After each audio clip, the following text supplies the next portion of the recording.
les succès ne commencent pas nécessairement par un penchant immodéré pour le droit chemin. Pour certains, ils débutent dans les mauvais quartiers et l'illégalité.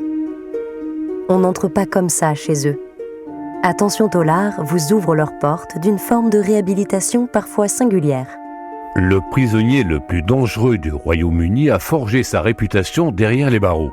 De son vrai nom Michael Gordon Peterson, ce personnage pour le moins haut en couleur se fit appeler Charles Bronson au début de sa carrière d'hors-la-loi, en hommage, vous l'aurez compris, à l'image du dur à cuire véhiculé par l'acteur hollywoodien du même nom. Enfin, dur à cuire, des western spaghetti, dirons-nous. J'étais pas méchant, pas vraiment méchant, mais j'avais déjà mes principes à moi. Des gars comme ça, j'ai pas rencontré dans ma carrière. Enfin, des gens qui, en étant incarcérés, commencent à se dégrader sur le plan pénal. Ça veut dire qu'ils accumulent des peines pendant l'incarcération, c'est assez rare. C'est le criminologue et ancien directeur de prison Jean-Paul Delfosse qui nous fera part de ses impressions suite à l'histoire d'Attention Tollard.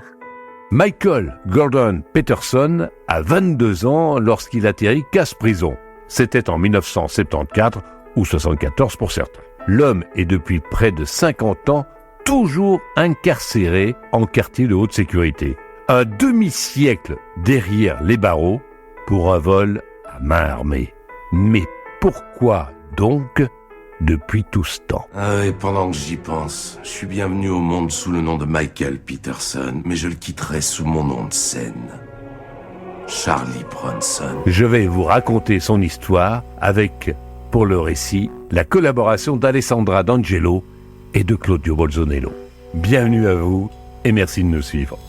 Hervé Meillon vous raconte des histoires horriblement vraies dans Attention Tollard. Michael Gordon Peterson est né le 6 décembre 1952 à Avery, Suisse, une ville située à l'ouest du pays de Galles. Ses proches disaient de lui petit « C'est un garçon charmant, visiblement brillant et toujours bon avec les autres enfants ». À l'école, le gamin Peterson était extrêmement docile, effectivement, et aimait défendre les plus faibles et même les opprimés. Tout semblait annoncer un avenir lisse. Mais aux portes de l'adolescence, ce tracé bascule. Ses parents, Ira et Joe Peterson, décident de déménager à Ellesmere Port dans le Cheshire. Et ce choix sera très mauvais pour l'avenir de Michael. La ville industrielle, réputée dangereuse, connaît à l'époque un des pires taux de criminalité de toute l'Angleterre. C'est là où le jeune homme connaît quelques bagarres et ses premiers ennuis. Attention, Tollard. Pour canaliser son énergie, Michael devient Hercule ambulant de cirque. Il soulève des poids assez énormes et tout doucement, il va se tourner vers la boxe à main nue, un sport dont les combats sont néanmoins illégaux. C'est à partir de là qu'il se fait appeler Charles Bronson. Pour lui, Michael Gordon Peterson n'existe plus. Je m'appelle Charles Bronson et toute ma vie j'ai voulu être célèbre. Il fréquente alors le célèbre Lenny McLean, un autre boxeur, qui est aussi videur dans les nightclubs londoniens et garde du corps pour les célébrités à ses heures perdues. Mais, surtout, gangster. C'est le second mauvais tournant de la vie de notre Peterson Bronson. Les coups s'imaginent rapidement dans les arrière-salles des pubs et sa carrière sur les rings sera de très courte durée. Je savais que j'avais un destin. J'avais une vocation. Le truc, c'est que je savais pas laquelle. En 1974, 74 pour certains, Charles Bronson est condamné à 7 ans de prison pour vol à main armée. Complètement raté d'ailleurs. Son butin sera de 26 malheureuses livres. C'est-à-dire aux alentours de 30 €. Ça fait cher payé pour 7 ans. En prison, Bronson multiplie rapidement les infractions au règlement interne. Coups et blessures, manifestations sur les toits, Attaques répétées contre le personnel pénitentiaire et tentatives de meurtre sur les autres détenus lui vaudront, au fil des années, plusieurs allongements de peine. Il n'a que 30 ans lorsqu'il décroche le titre de détenu le plus dangereux du Royaume-Uni. J'ai pas été élevé par des tordus, ni rien. Mes parents étaient des gens bien. Des citoyens honnêtes et respectables. Michael Gordon Peterson, dit Charles Bronson, a fait de la prison sa maison. Attention, tôlard. Hervé Meillon raconte le parcours du détenu le plus dangereux d'Angleterre. Attention, tôlard. Libéré en 1988, la tête brûlée Bronson ne passe cependant que 69 jours en liberté avant d'être arrêté pour un nouveau braquage. Alors dites-moi, Charles Bronson, comment vous êtes-vous occupé exactement durant ces 69 jours? Je construisais mon empire. Dans l'enceinte carcérale, il poursuit alors son comportement de bad boy affirmé. Son corps massif, indomptable, donne du fil à retordre à ses gardiens. Les prises d'otages au sein de la prison lui sont familières et les demandes de rançon bizarrement insolites. Une poupée gonflable, un avion pour l'emmener à Cuba, 2 Uzi, des Uzi c'est-à-dire des pistolets mitrailleurs, 5000 cartouches et une assiette de haricots. Rien ne semble arrêter cependant Charles Bronson, le rebelle. En 1999, 99 pour certains, il prend en otage un officier d'éducation civique à la prison de Hull. Ça me plaisait.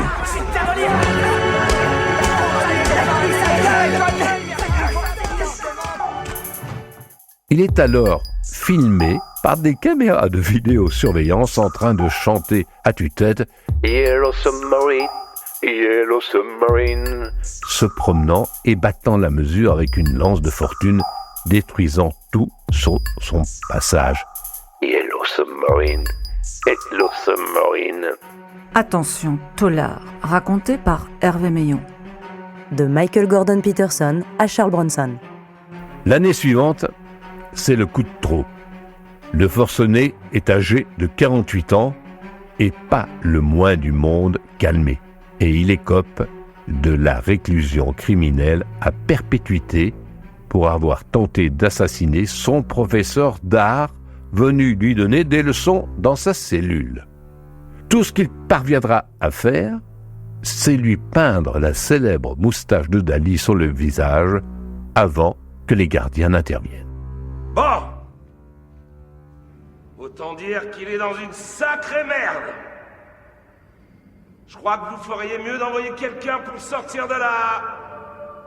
Diagnostiqué par une batterie d'experts psychiatres comme étant un individu profondément asocial en raison d'un trouble sévère de sa personnalité, Charles Bronson est désormais consigné 23 heures sur 24 dans sa cellule. Animé par une folle quête de notoriété, le sociopathe, terreur et star des détenus, trouve alors un autre biais pour faire parler de lui.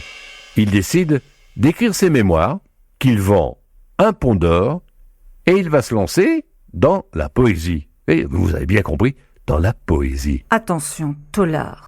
Au total, d'ailleurs, il publie une dizaine d'ouvrages et remporte 11 prix artistiques. Tous ses écrits sont inspirés de l'univers carcéral.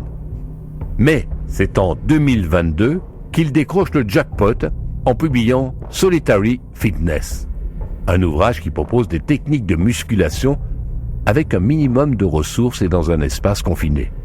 Bronson sait de quoi il parle puisqu'il s'astreint à effectuer 2500 pompes par jour dans ses 9 mètres carrés.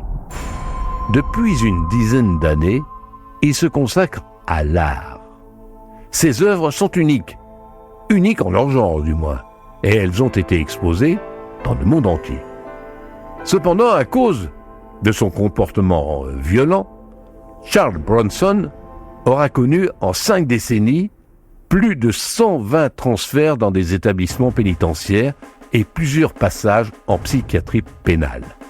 Et même là, il tentera encore d'étrangler un autre patient. Il n'est donc pas surprenant que dans ce déferlement d'agressivité, Toutes ces demandes de libération conditionnelle ont jusqu'à présent échoué. Attention, Tollard. La suite de l'histoire du détenu le plus dangereux d'Angleterre, Michael Gordon Peterson, dit Charles Bronson. Mais Bronson ne se décourage pas. Et au printemps 2023, la chaîne anglaise BBC annonce que celui qui se fait désormais appeler Charles Salvador, par référence à Salvador Dali, son nouveau mentor, retente le coup d'une demande de sortie. Oui, mais sur les 50 ans que j'ai passé en prison, j'en ai probablement, c'est vrai, mérité 35, parce que j'ai été méchant, mais pas non plus méchant que ça, hein. Méchant oui, mais pas... Donnez-moi une chance, s'il vous plaît, donnez-moi une chance, pour que je puisse prouver que je suis désormais un prisonnier corrigé, un type normal, quoi. Va-t-il dire au comité de probation devant lequel il comparaît. Mais le laïus ne convainc pas le jury. Et c'est une fin de non-recevoir. Attention, pour la plupart des détenus, la prison c'est dur. Toujours le même cauchemar. 24 heures sur 24. 7 jours sur 7. 365 jours par an à vivre et à respirer le pur et véritable enfer. Aujourd'hui âgé de 72 ans, le détenu le plus dangereux du Royaume-Uni est locataire à la prison de Wood Hill, à 80 km au nord de Londres. En attendant de savoir ce qui lui reste d'avenir, l'un de ses deux fils, car notre homme avait pris le temps de se marier, son fils, George, a lancé une collecte de fonds sur Internet. L'objectif ? Financer l'achat d'une caravane à installer dans un endroit calme où il espère que son père puisse un jour y finir ses jours. Un film sur sa vie, intitulé Bronson, sort en 2008. Il s'inspire de ce parcours de vie carcérale unique dans l'histoire criminelle anglo-saxonne. Lors de la première du film en Grande-Bretagne, un scandale a éclaté.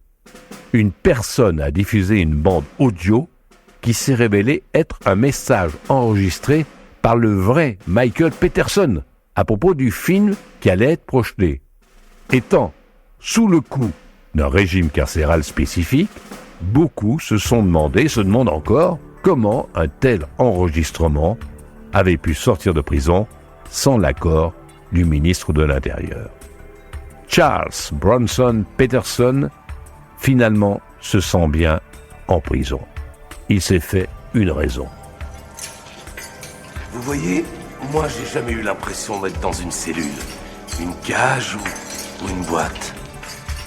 Pour moi, c'était une chambre d'hôtel.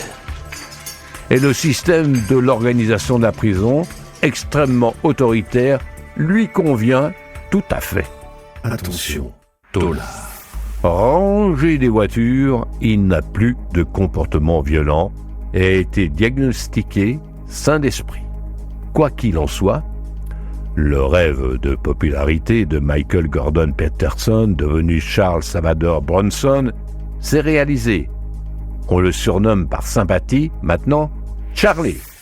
Il est une star, oui, une star grâce au 7e art, mais c'est toujours depuis sa cellule qu'il visionne avec délectation ses aventures à la télévision.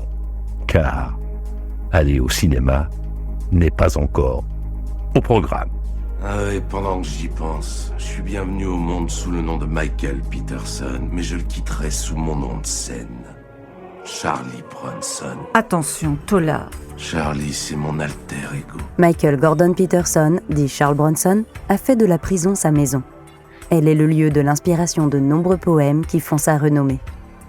Afin de mieux comprendre cette histoire et répondre à vos questions sur ce braqueur coach Michael Gordon Peterson, Hervé Meillon et Jean-Paul Delfosse, criminologues et directeurs de prison, s'entretiennent sur l'interprétation de la vie de Charles Bronson, né sous le nom de Michael Gordon Peterson, qui a passé un demi-siècle derrière les barreaux, muté poète à succès en prison.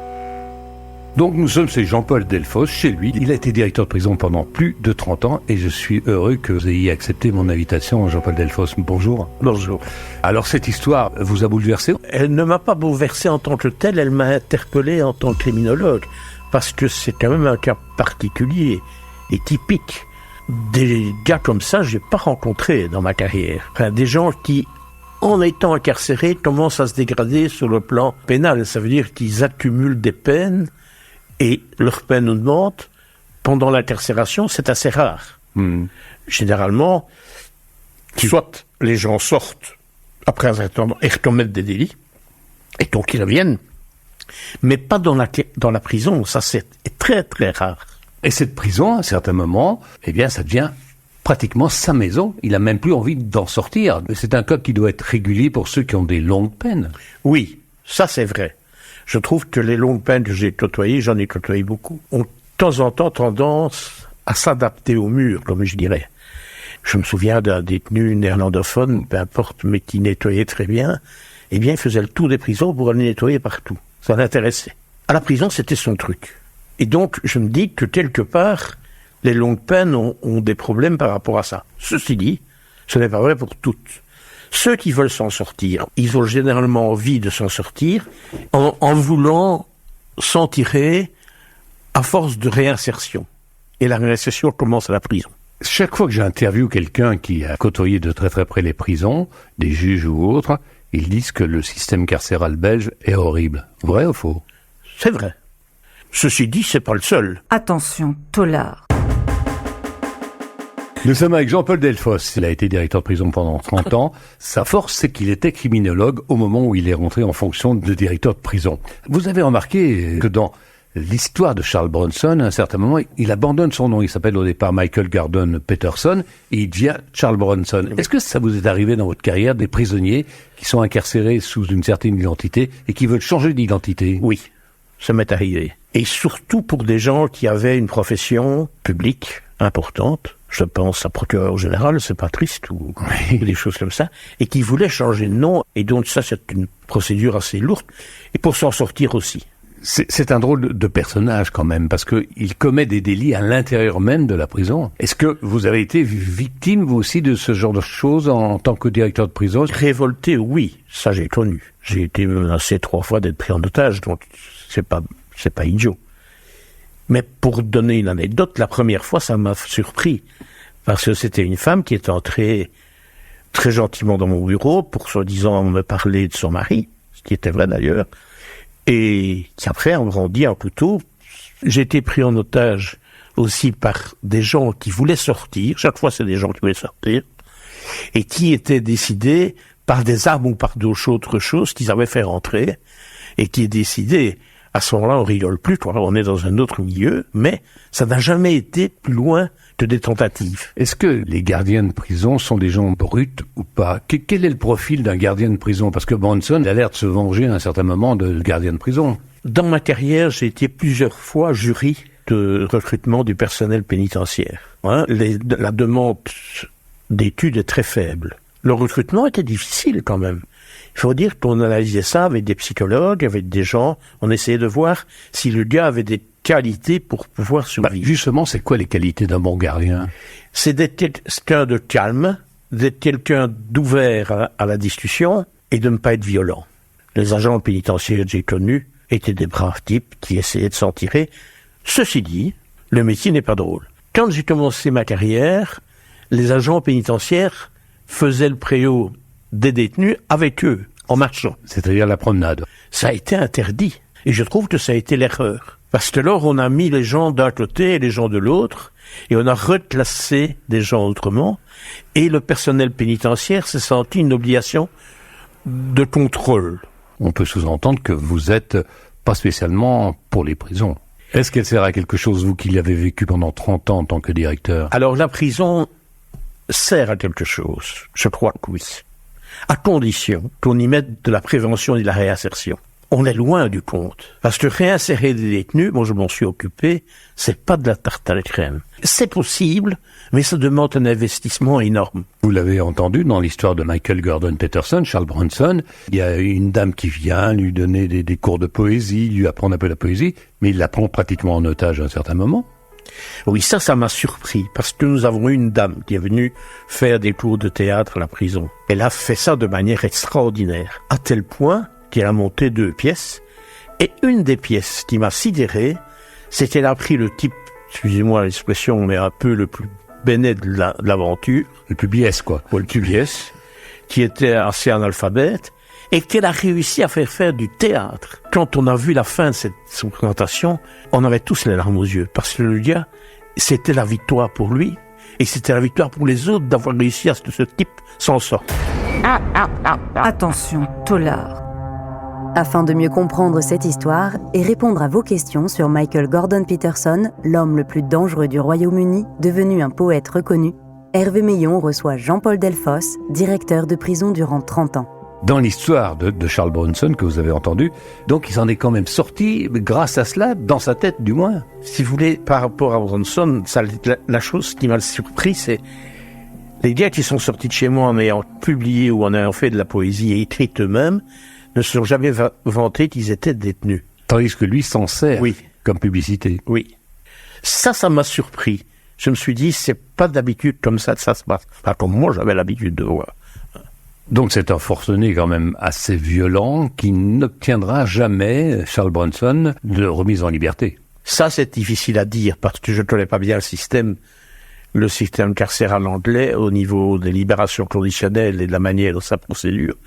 Chez nous, un gars comme ça aurait, à mon avis, par sa psychopathie, été mis en internement ou en tout cas aurait été placé en psychiatrie. Cette tendance à vouloir vivre 2 personnalités au sein d'une même personne.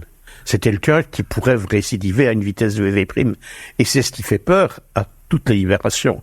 C'est la récidive. C'est la récidive.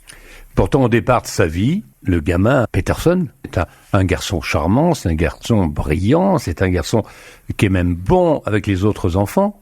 Donc c'est curieux qu'il dérape comme ça. Mais il a eu une expérience quand même de liberté très courte, mais qui ne s'est pas bien passée. Et donc, c'est toujours un phénomène, ça. Quand on ne se réadapte plus, quand on a des difficultés de réadaptation sociétale, il veut toujours être le meilleur à un certain moment. Pourquoi ce besoin d'être le meilleur? À ça, j'ai connu des gens comme ça. Leur motivation était d'être le meilleur, le plus fort, le plus grand, surtout vis-à-vis des autres. Et donc, des types qui couraient au préau, fond de balle, qui faisaient des tours de préau incroyables. Et donc, ces gars-là, je leur demandais après, mais qu'est-ce que vous cherchez? Et ils me disaient souvent, à être le meilleur. Pourquoi? Pour nous. D'abord pour nous. Parce qu'ici, on n'est plus rien. Et donc, on veut montrer qu'on est encore quelque chose. Et maintenant, il faut dire que l'impact que pouvait avoir des leaders nés au sein des autres était énorme. Ces gars-là étaient reconnus, étaient respectés.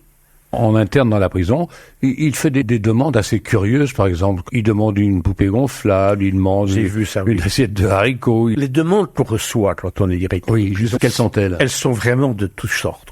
Donc, on le disait tout à l'heure, c'est un homme qui va bien se sentir en prison. Il demandera à sortir, mais il s'en fiche complètement. Un film sur lui a été tourné. Le cinéma aujourd'hui prend des dimensions tellement surréalistes qu'on se pose la question de dire qu'est-ce qu'on cherche, qu'est-ce qu'on veut faire, et pourquoi est-ce qu'on ne met plus des limites? Pourquoi est-ce qu'on ne contrôle pas mieux ça? Et je dois avouer que les films, moi, comme téléspectateur, ça m'inquiète. Je vois des horreurs de plus en plus. Je me dis, c'est une société qui va pas bien. C'est le criminologue et directeur de prison Jean-Paul Delfosse qui débriefe l'histoire d'aujourd'hui. Attention, Tollard. Nous sommes avec Jean-Paul Delfosse encore pendant quelques minutes. Vous avez un regard bien pointu sur l'univers carcéral. Et notre Charles Bronson, qu'est-ce que vous auriez fait de lui dans votre prison? J'aurais fait de lui ce que j'ai toujours fait, c'est d'abord essayer de comprendre. De parler avec lui. D'essayer qu'il exprime ce qu'il vit. Ça me paraît fondamental parce que c'est comme ça qu'on le rend mieux. Donc je pense qu'on peut les aider, qu'on n'est pas tout le temps dans une sphère fermée. Jean-Paul Delfos, ma dernière question, est-ce qu'un directeur de prison, est-ce qu'il a des contacts privilégiés avec tous les prisonniers, est-ce qu'il connaît tous les prisonniers de sa prison? Non. Non, ça ce serait trop. Alors, est-ce qu'il a des contacts privilégiés? Oui. Souvent parce que ça s'est passé au moment d'une libération conditionnelle. C'est-à-dire à un moment où on prépare avec lui la sortie. Alors, c'est quoi comme type de contact? Le détenu classique est le gars qui vous croise, à partir du moment où vous établissez un contact, qui vous croise dans une galerie de prison et qui vous dit: monsieur le directeur, je suis pas une balance, mais je vais te dire, hein, va une fois dans tes cellules, le frigo, il y a quelque chose. Et j'ai trouvé des armes comme ça. Hein. Donc en fait, quand vous créez des liens, ils vous le rendent. Et donc je crois que l'essentiel, c'est d'être humain, de se faire respecter par humanisme. Vous n'avez jamais été victime d'agression, non. D'agression?